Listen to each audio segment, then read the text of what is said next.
ಯಾವ ಹಂತದಲ್ಲಿ ಕ್ಯಾನ್ಸರ್‌ಗೆ ಶಸ್ತ್ರಚಿಕಿತ್ಸೆ ಅನಿವಾರ್ಯತೆ ಅನ್ಸುತ್ತೆ? ಅಥವಾ ಕ್ಯಾನ್ಸರ್ ಚಿಕಿತ್ಸೆಗೆ ಶಸ್ತ್ರಚಿಕಿತ್ಸೆ ಮಾಡ್ಲೇಬೇಕಾ? ಈಗ ಇದು ತುಂಬಾ ಕಾಮನ್ ಕ್ವೆಶ್ಚನ್ ಎಲ್ಲರೂ ಕೇಳ್ತಾರೆ. ಪ್ರಾಬ್ಲಮ್ ಏನಂತ ಹೇಳಿದ್ರೆ ಕ್ಯಾನ್ಸರ್ ಒಂದ್ ಕಾಯಿಲೆ ಅಲ್ಲ. ತುಂಬಾ ಡಿಫ್ರೆಂಟ್ ಟೈಪ್ ಕ್ಯಾನ್ಸರ್ ಇದೆ. ಒಂದ್ ಕ್ಯಾನ್ಸರ್ ಇನ್ನೊಂದ್ ಕ್ಯಾನ್ಸರ್ ಡಿಫ್ರೆನ್ಸ್ ಎಷ್ಟಪ್ಪ ಇದೆ ಅಂತ ಅರ್ಥನೂ ಮಾಡೋಕ್ಕಾಗಲ್ಲ. ಸ್ವಲ್ಪ ಕ್ಯಾನ್ಸರ್ಗೆ ಸರ್ಜರಿ ಮಾಡ್ಲೇಬೇಕು, ಸ್ವಲ್ಪ ಕ್ಯಾನ್ಸರ್ಗೆ ಸರ್ಜರಿ ಮಾಡೋದು ಬೇಡ. ಸ್ವಲ್ಪ ಕ್ಯಾನ್ಸರ್ಗೆ 100% ಕೀಮೋಥೆರಪಿ ಕೊಡ್ಬೇಕು, ಸ್ವಲ್ಪ ಕ್ಯಾನ್ಸರ್ ಕೊಡೋದು ಬೇಡ.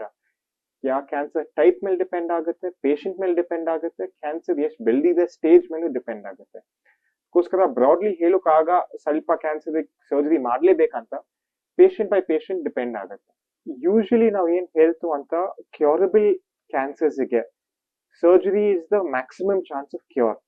ಅದಂದ್ರೆ ಬ್ರೆಸ್ಟ್ ಕ್ಯಾನ್ಸರ್ ಬಂದ್ರೆ, ಸ್ಟಮಕ್ ಕ್ಯಾನ್ಸರ್ ಬಂದ್ರೆ, ರೆಕ್ಟಿಮ್ ಅದಂದ್ರೆ ಸಂಡಾಸ್ ಜಾಗ ಕೋಲನ್ ಕ್ಯಾನ್ಸರ್ ಬಂದ್ರೆ, ಈ ಕ್ಯಾನ್ಸರ್ಗೆಲ್ಲ cure chance maximum with surgery.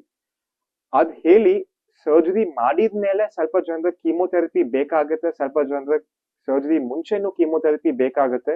ಇದೆಲ್ಲ ಕ್ಯೂರ್ ರೇಟ್ ನ ಜಾಸ್ತಿ ಮಾಡ್ಸೋಕೆ. ಬಟ್ ಯೂಶಲಿ ಕ್ಯೂರಬಲ್ ಕ್ಯಾನ್ಸರ್ಸ್ಗೆ surgery is the best option to achieve cure.